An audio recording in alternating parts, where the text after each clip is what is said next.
see the countdown, I will start.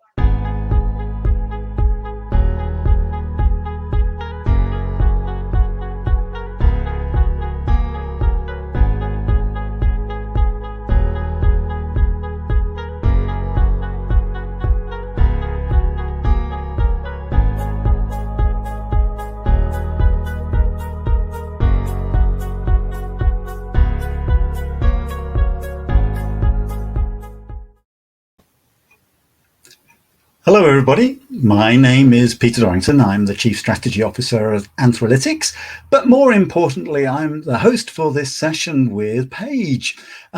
Now, I'm delighted to be here with Paige to talk about shortening the path to production with in-database machine learning. And in such a volatile world, we do need to get to this point of between the theory and the practice as quickly as possible. Anyway, Paige is Open Source Relations Manager at Vertica. And over the last 25 years, she's worked as an engineer, a trainer, a support technician, a technical writer, a marketer, product manager, and a consultant. She's had almost as many hats as I have. But during that time, she's built data engineering pipelines and architectures, documented and tested open source analytic implementations, spun up Hadoop clusters, picked the brains of stars in data analytics, although she's never talked to me, and worked in different industries and tested and questioned a lot of assumptions. Now, today, we're going to learn how to enable data science teams to use their preferred tools on multi-terabyte data sets, providing dozens of data types and formats to make new machine learning projects possible. So Paige, that's enough rambling from me. What I'd like to do is just hand over to you now. I know you've got some slides you'd like to share with us, and I'm going to ask the audience, if you wouldn't mind, if you've got questions for Paige, and I'm sure you will have, drop them into the Q&A. We'll try and get to as many of them as we can at the end. But right now, I'm going to give the platform to Paige and let her talk us through this. How do we shorten the path to production with in-database machine learning? Thanks, Peter. All right.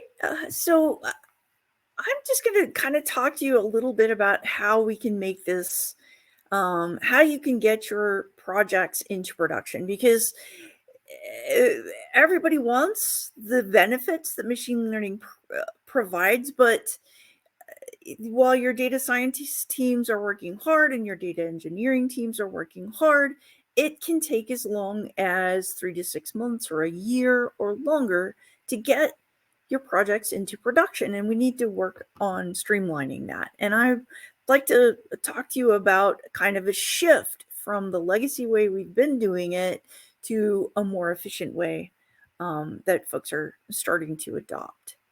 So first off, I'm going to start with an introduction of a concrete real world case study of how this works and who is someone who's used it, done it, and what results they saw.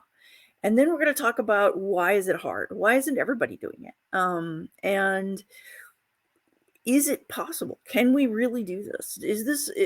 Can you really do machine learning inside a database? I mean, that sounds weird.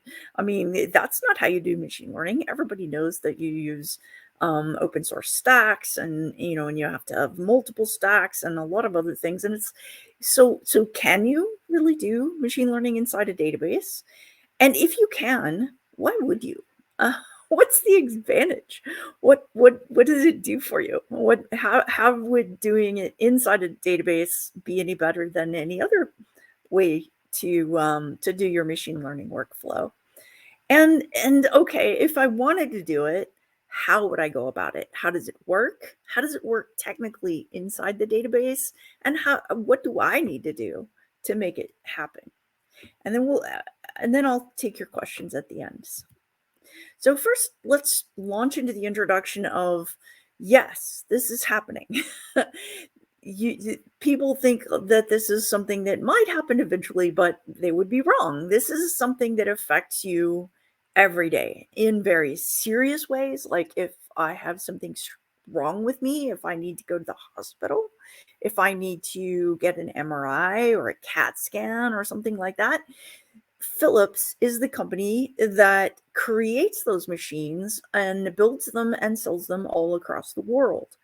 And when they do this, they build every component with the ability to give them information. It sends information back to Philips that says, I'm this hot, or I'm running now, but not, 10 minutes from now.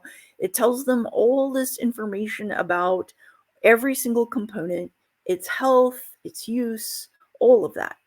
That all gets sent back to Philips, and Philips has that information for years, and they put it in a database and they do machine learning on that information. They train their models, they have them in production, and they can use that information to identify the pattern of a part in a particular machine that is likely to break soon. And they can schedule a maintenance and fix that part so that the MRI machine that you need because you've just been in a car wreck is not down. And that is super important. And on the other hand, there is the trade desk creating wonderful ads on the web so that if you browse a fishing lure today, for the next week, an ad for fishing reels will follow you around the web. So not as life and death important, but very lucrative. So making money, saving lives, keeping the world running. That is really what we're talking about, and doing it better, and doing it better than your competitors. And even if that means, making your Formula E Jaguar race car go around the track better, it's still a pretty amazing capability.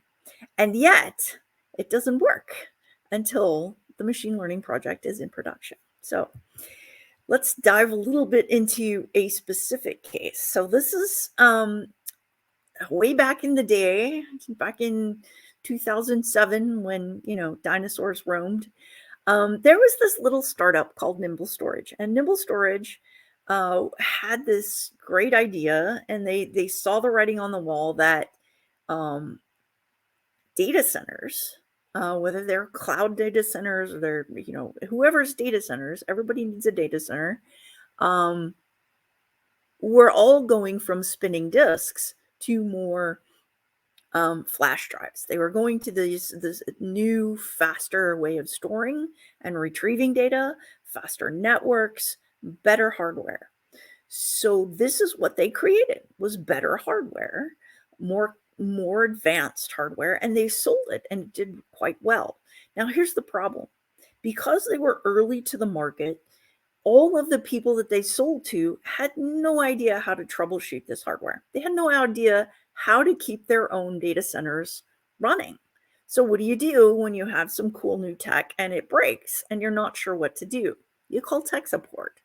So they had very smart, very expensive engineers on the other end of that phone to help people keep their data centers healthy. And those engineers, they had to take all of the information, all of the logs, everything that they could get. They have the information. It was coming in from their machines, but they had to kind of try to search it and index it with Elasticsearch or something like that. And they were looking at mountains of logs, and it just wasn't really very efficient. And as the company grew and sold more and more of this lovely hardware, they had this problem that their engineers were overloaded, and that wouldn't scale. They couldn't find, these were hard to find people. They're very smart, very skilled, very expensive. So it was also a big cost to have to add more people as you scaled up with more and more customers. So they had to find a better way. So what they did is they put all of this information into a database, and they started training machine learning models on that. And they used that information to figure out why something might be down, to predict before it went down, just like Philips with their medical devices. And that made the engineers that they already had 3 times more productive. So instead of having to hire 3 times more engineers, the ones they had could accomplish 3 times as much and could handle 3 times as many customers. And 86% of their support cases were actually automatically solved via this cool new technology that they called InfoSight. Well, what happens to a successful startup? It grows and grows and grows, and then it either goes IPO or it gets bought, preferably for a whole lot of money. In this case, a $1 billion valuation. It was actually, I think, 1.2 billion, but you get the idea. So HPE bought Nimble Storage, and now they sell that software, they sell that hardware. And what they also discovered was the InfoSight software, the in-database machine learning that figured out health and proactively improved service and made customers so much happier and required fewer and fewer of those smart engineers and made their lives much easier. They could do more work. This was an incredibly powerful thing. So they started using InfoSight in other areas of their business, and now they sell InfoSight as a product in itself because it is that smart and that capable and that useful, all based on in-database machine learning. So that's, I think, a pretty solid example of how awesome it can be. So I'm going to tell you a story. A while back, not too long ago, I was at a dinner with a lot of CDAOs and directors of analytics and analytics architects. And there was these two very nice ladies who had the same job title at two different companies. They were both data analytics architects. And I asked, how long does it take to get your machine learning projects from I have an idea to it's in production? And the first lady, she said, well, it takes us 3 weeks, but we're working on it. We're trying to get that faster. And the lady right next to her said, we're lucky if we get anything out in 6 months. A lot of our stuff takes as much as a year. What's the difference? So which one of those do you think was using in-database machine learning? All right, so let's talk about the fact that a lot of machine learning projects fail. Now, there's a million things out on the web that say 90% of machine learning projects fail. They never make it into production. Well, some of that is experimentation, and you go, well, this is not a good project. Throw it out the window. But a lot of that is projects stalling at a particular point. That even the projects that make it into production, a good half of them take 3 months, 6 months, a year, more than a year. And that's crazy. So where is the holdup? What's the stopping point?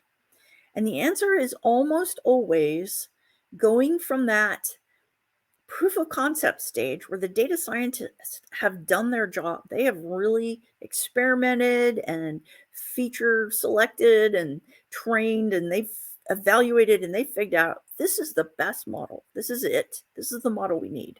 And these are the data preparation steps, and here's the data sets, and these are the features. I'm good to go. And they toss it over the wall, and the data engineer has to redo everything they did now, but at high scale. That's where we have the problem. The problem is that the development environment uses one stack of tech, and it's going to be completely different from the stack of tech used in the production environment. The methods are different. The everything is different. And to a large extent, you just have to rebuild everything, and that takes time. So right now, what you're looking at is your data scientist has to pull data out of somewhere, out of a data lake, out of a database, out of a data source on a free data source on a website, out of a streaming Kafka stream that's coming in with some IoT data. It's like you got to pull in all of this data, and you can't pull it all in. All you can do is pull in a little bit of it because you got to be able to fit it on your laptop and then work with it in memory, which means if I've got 100 terabytes of data, I can't use it. all I can use is maybe half a terabyte. And I've got to take some time to figure out what a statistically significant sample is. Maybe I got to go back and sample multiple times. I got to hope there isn't too many outliers that's going to throw things off. So not only does that cost me time, it costs me accuracy. So while I'm trying to do that, then I have to take this data and I have to do a whole lot of preparation. I got to change my categorical variables to binary. I got to, balance my data sets. I got to find my outliers. I got to select my features, all the things that I have to do. Maybe there's 25 steps that have to be done to this data before now I can train my model with it and I evaluate this is a good model. Well, what does that mean? Now I have to give it to somebody else who has to then recreate what all that work that I did, all 25 data preparation steps and everything else to get that data ready. And that's more time. That is sometimes a lot of time. That by itself can take months. And then over time, data drifts. So even though your model was awesome 6 months ago, in 6 months, it may be useless. It may be so distant from real data now that it has to go back and be retrained. What does that mean? It means another 6 months before you can get it into production. And it's possible you're just never going to be able to get this to work because you can't get it into production fast.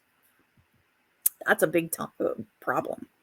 Now, the problem here is more than just time and accuracy. You also have the added cost of I have to maintain 2 stacks. Now, I don't care if all of this is open source software and every bit of it is free. It's free like a puppy. You still have to maintain it. You still have to take care of it. You still have to keep it all in sync so that if I update one thing, that doesn't throw off everything else and now my code doesn't work. And that downsampling, that does cost you accuracy and time, and your development is slower. And most of all, your time to get into deployment is going to be much slower. Slower than what? Well, slower than doing it inside the database. So the other option is all those places that I need to get data from, stream them all into a database. Now, I know you're thinking databases can't hold all that data, and it's weird data. It's unstructured. It's JSON. It's streaming. Databases aren't built for that. Yes, they are. Life has changed. And so have databases. Things have changed over time, and what used to be an analytical database 20 years ago is not the same now. But that means all of your data is in one place. That means that no one has to wonder where the heck is my data because it's right there. And you don't have to sample. You can actually tell the powerful MPP distributed engine that's optimized inside that database. You do the machine learning and do it on all the data. The only reason you would sample is to split off your training and test sets. That's it. That's the only reason. And then you do it all, what do you do? How do you do that? If you do it in SQL, you can. That's certainly an option. Most people know how to use SQL. But you could also use a Jupyter notebook. And you could sit there and you could write something that looks like pandas and scikit-learn code. Because interfaces, it's a thing. A lot of teams need that Python interface because they're used to it. And therefore, the databases have adapted. They also give you the capability to extend beyond whatever is built in. It's like a lot of databases have a lot of stuff built in, but there's always something unique, something special, your secret sauce that you have to build yourself. And you can build that in R, Python, Java, whatever you feel like doing it in, and then put it in the database. And only that one thing has to be unique and built from scratch. And everything else, you can just use what's there. All right, so that sounds lovely. Can you really do it? Yes. Right now, I work for Vertica, and so the examples are going to be Vertica examples because nobody else's customers want to talk to me. But that's not the only database out there that supports in-database machine learning. Most good analytics databases now support in-database machine learning. Some of them do it right out of the box, like Vertica, or some of them do it as a component. So like if you get Google BigQuery, you want Google ML as well. If you get Amazon Redshift, you probably also want SageMaker. You put them together, you've got database machine learning. Now this is a pretty powerful capability, and everybody does it a little different. I'm most familiar with my own company, but in database machine learning in general vastly simplifies your stack. And it's just while you're thinking, well, yeah, but I need to correlate my variables and oh, I can do that. Oh, well, yeah, but I need time series. Oh, yeah, I got to normalize my data. Well, okay, I can do that too. Well, what about joining? I mean, sure, you can join regular data, but what if I've got two different sets of time series data coming in and they're on different intervals and maybe their timestamps don't match up? I got to interpolate that join and maybe then interpolate some missing values. Yes, most databases can handle that. What about spatial joins? What if I got two cell tower areas and I want to see if they intersect and if this guy over here has any cell reception, or if maybe I need to put a tower there? You can do that inside a database. Well, it doesn't have the algorithms though, right? It doesn't have, random forest, linear regression, k-means, all the kind of things, XGBoost. It's like all the things that you think of as I've got to have that to do machine learning. A lot of them are now built into databases, or they're an extra package that you buy and then the database runs it. You can do everything from exploring your data, and I mean all your data. It's like a lot of databases can pull in semi-structured data and do schema on read. They can pull in complex data like Python, like Parquet. They can pull in streaming data from things like Kafka. They can read off your old Hadoop file system. They can read off your object storage systems on your clouds. And they can let you do it all in any interface you want to, whether that's data exploration, preparation, training, evaluating your model, storing your model, managing your model, inferring, deploying. That's the key, being able to get your model into deployment. What if I want to train my TensorFlow model on a GPU machine, but my production system is not on a GPU machine because that would be expensive? Well, okay, so train your TensorFlow model and then put the frozen graph in the database and predict with that. Or the PMML model, maybe I trained it somewhere else, put it in your database, put it to work. Or heck, train a model in your database and then go put it to work somewhere else if you need to. That is all possible. These are all things that can happen. And a lot of databases nowadays are built to query multiple types of data and in fact store their own data right alongside everybody else's data, and usually in object storage. S3, excuse me, S3, Google Cloud Storage, even on-prem. Object storage on-prem is now actually pretty common thing. So how does it help? So if I can do it, why would I want to do it?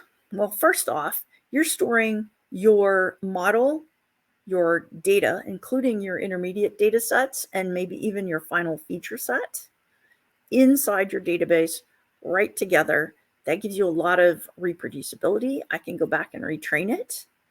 And it's managed, and I know exactly where everything is. This also eliminates the overhead of having to move it somewhere else, and it increases my accuracy because I'm using the whole data set, not just some little tiny sample. Your security and provenance is there. Your databases are solid as far as being secure and having all the governance and all the things that they need. Model storage and management is right there. You can serve concurrent users. And this is important. A lot of your old data lakes and the old school way to do things, it was designed for a person or maybe a team of 3 or 4 or 5 people. It was not designed to be used by 100 concurrent users. And it certainly wasn't designed for your machine learning team to be training a model at the same time that your BI team is running the boss's dashboards, and you don't want them to bump into each other. You can isolate those workloads. You can make them work at the same time because concurrency is something that databases are already good at.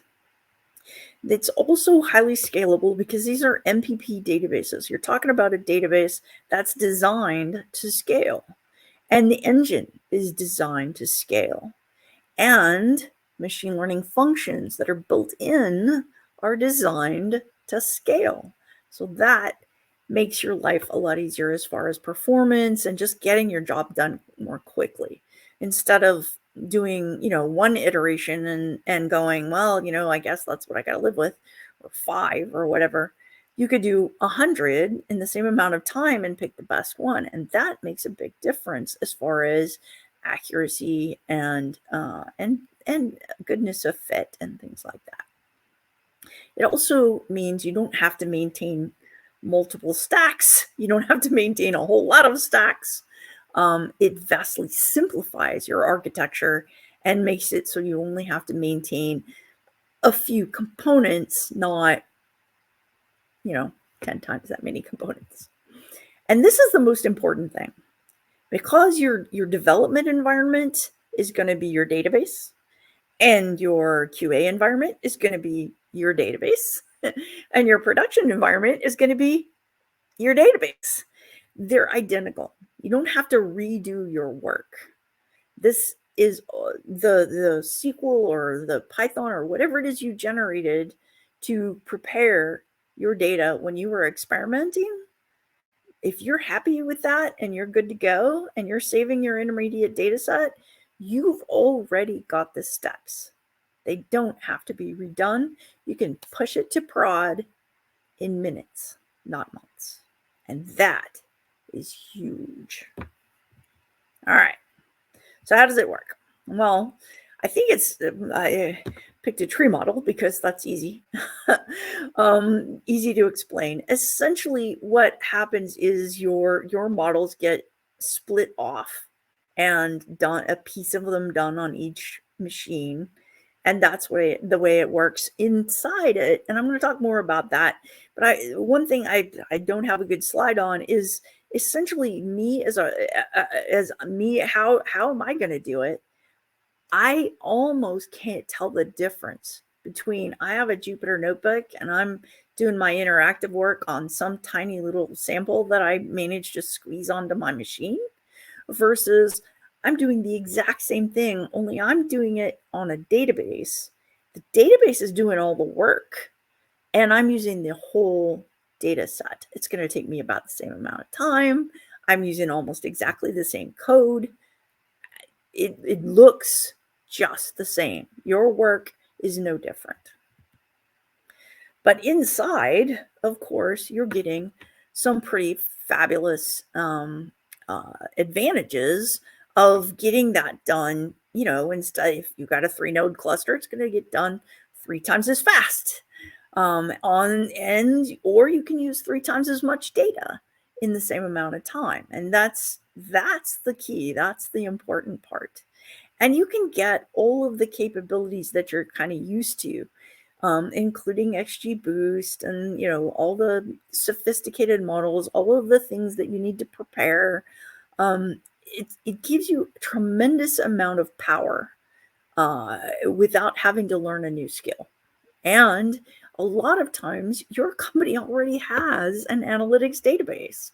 There is no reason in the world why you shouldn't use it. And you can export the data, the models into PMML, into an in-memory, pickle, however you want to do that, and then go use them somewhere else if that's the way your company is set up.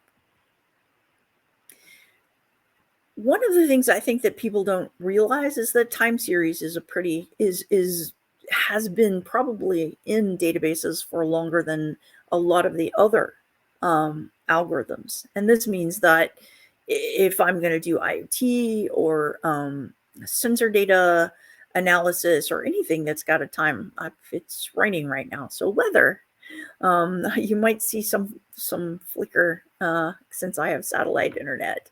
But that's kind of like you can analyze that, and because machine learning is never like a single, as much as we might like it to just be in one nice neat little package, there's always something else that you've got to integrate with, and databases are designed to integrate with things.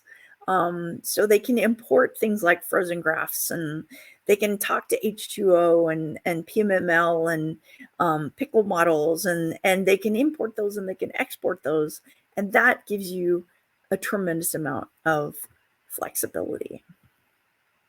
So if you want to go check out some example notebooks, I think that these are great examples. They're out on vertica.com/python/examples. It's a tough URL, I know. But that each one has a, I want to learn how to do credit card fraud. How would I build that? What does it look like when I'm interacting with that? Now it's using very small data sets.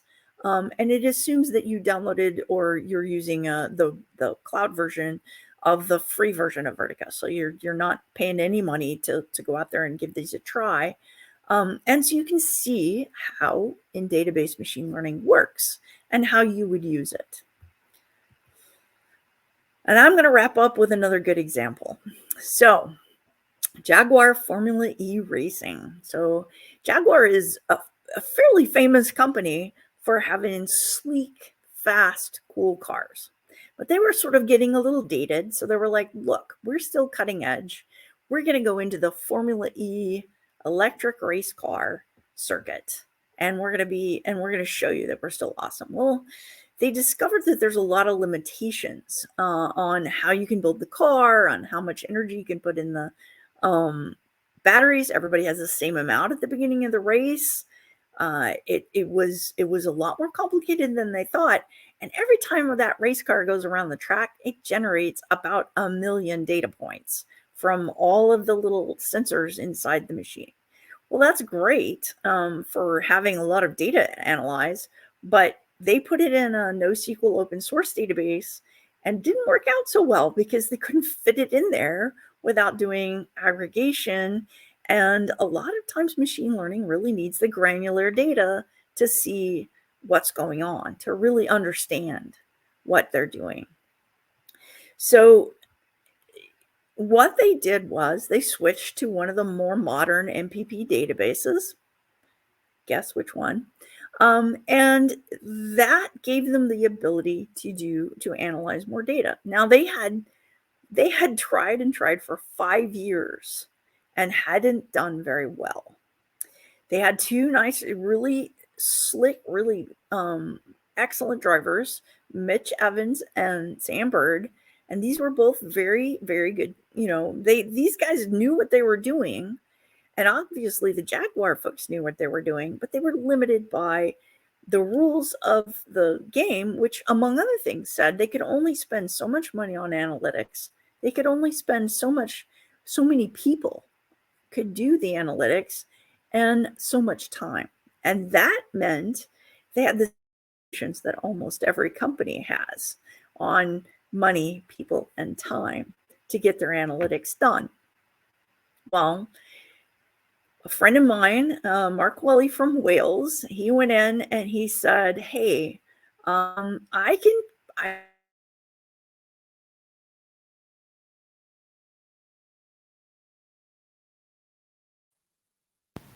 And it looks like we might have a bit of a freeze from Paige. We'll give her a moment to see if we can get back. So they did that last year, and all of a sudden, Sam Bird won a race or two. Mitch Evans won a race. Things were starting to look up. They were getting better. They were like, yeah, this is good.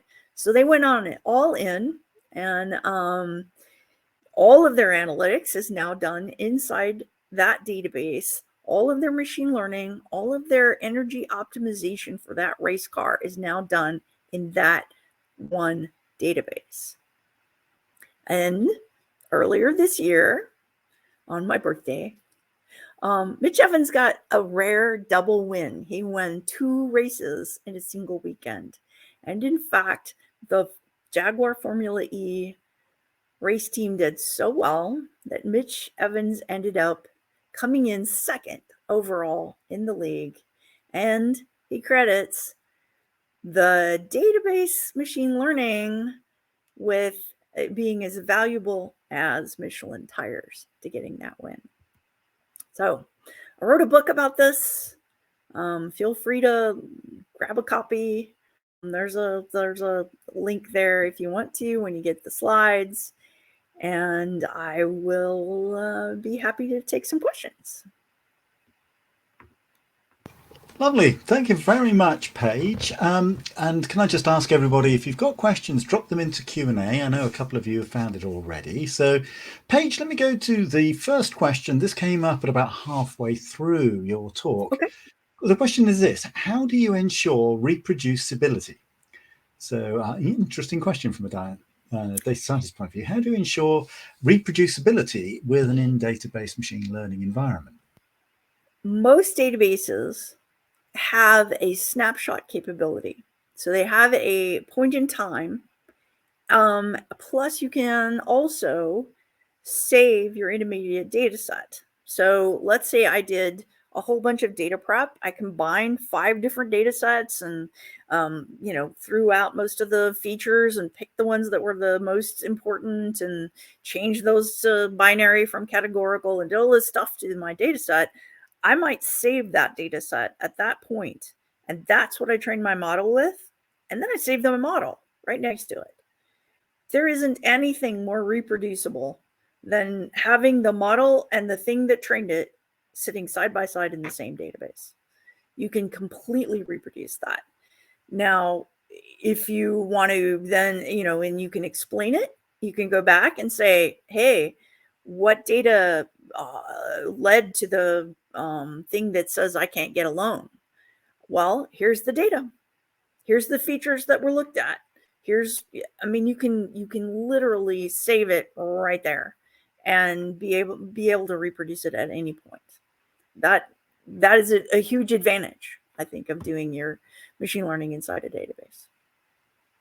Great, thank you very much. And now I'm going to declare it's been ages since I've had to deal with a large data set, well, above single-figure terabytes anyway. But my recollection was that 80% of all analytical projects was data management, and the other 20% was moaning about data management. But, I have this question for you, and I'm hoping you can deal with this. When I was doing semi-serious analytics, the small architecture I had, the storage was super cheap, but the compute power dwarfed it in terms of cost.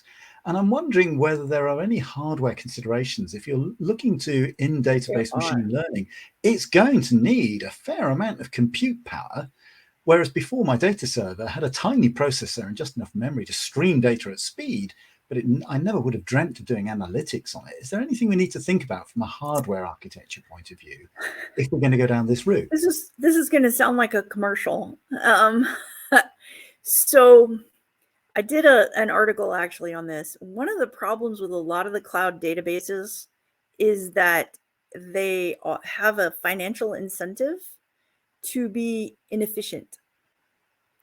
The more hardware they use for compute, since they have a markup on every bit of that, and that's assuming that they're not Amazon or Google or whatever and selling you the hardware as they're going, the more they use, the more money they make. We only sell software. So if I want to put Vertica on an Amazon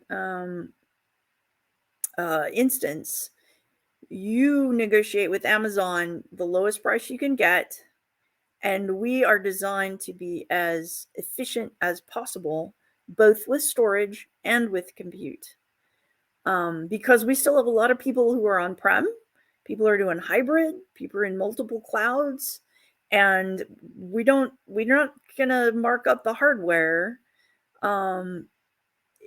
as much as I think I have a one example. EOI Tech is a Chinese analytics firm, does AI ops for a lot of the financial firms in China, and they have regulations that say they have to do almost everything on-prem because European privacy regulations are like nothing compared to Chinese privacy regulations. But they went from using 50 nodes to 10 nodes because they switched from using something else to using Vertica. And I also ran into somebody, oh God, this was a bad implementation. I will admit that this was somebody that just didn't do it right to begin with, but they used 278 nodes of Spark to do all their analytics, both the storage and the compute. They were using HDFS for the storage and all the compute on Spark. 278 nodes. We reproduced everything, did everything that they were doing on 9 nodes with better performance. So one of the things you got to look at, if you're looking at in-database machine learning, is how efficient is your software.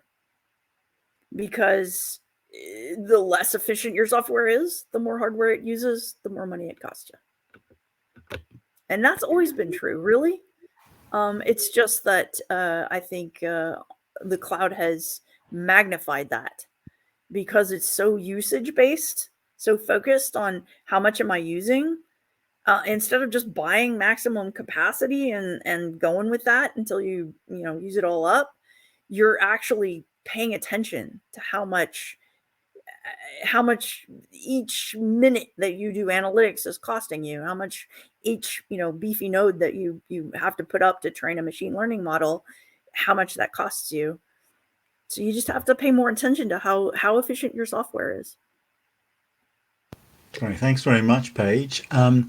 So another question's come in: how can this fit in with data lake architecture? Read the book. I think data lake architectures are merging with database architectures to the point where there isn't a lot of difference anymore. And nowadays, when people talk about their data lake, a lot of times what they're talking about is their S3 bucket. They're talking about their object storage. They're just talking about where they put all their data. And almost all of your databases nowadays are designed to work on top of that.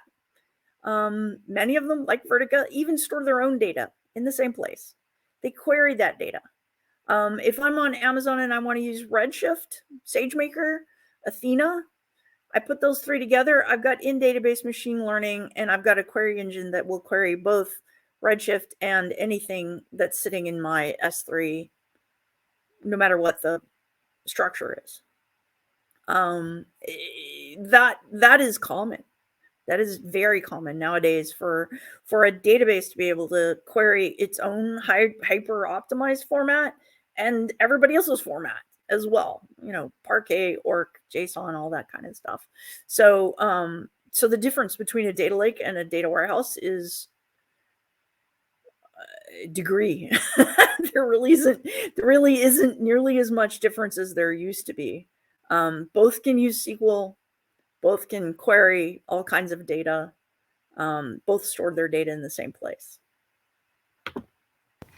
Thanks very much, Paige. I've got one final question for you, and this is not a technical question. You mentioned earlier on that using Vertica, you can actually reduce the amount of time and resources needed to run models because you're running them in database. So my question was this.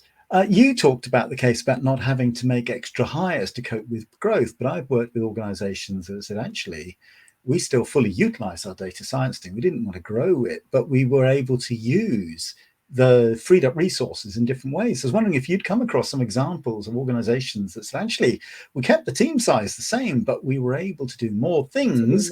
And if so, what were the things that they were doing? I think what I've seen the most often is more time to do more advanced things. I mean, a lot of times companies are just struggling to keep the basics, keep the lights on, do the minimum. And a lot of times when suddenly the minimum is easy, that frees up your team to go to beyond, to do some more cool stuff. I think I gave the Philips example. They're a 100-year-old company. They've been around forever, and they were struggling to do the basic of I got to keep the machines running. Their first thought for I got to troubleshoot, what thing is broken on this, was here, just give the guy all of the parts and send him out and have him replace everything just in case, and instead they were suddenly able to figure out, well, just this part is about to break, and that saved them a lot of time and money. I'm There's going to stop you there, Paige, because a ton, but unfortunately we've run out of time. So that's fascinating okay. conversation. I really would have liked to keep going for another half an hour, but as I say, unfortunately, all I have time to do is to say thank you so much. I've really enjoyed your presentation and learning about in-database machine learning. And until the next time, take care now and bye-bye. Thanks, Peter. Cheerio, Paige. Thank you. Bye-bye.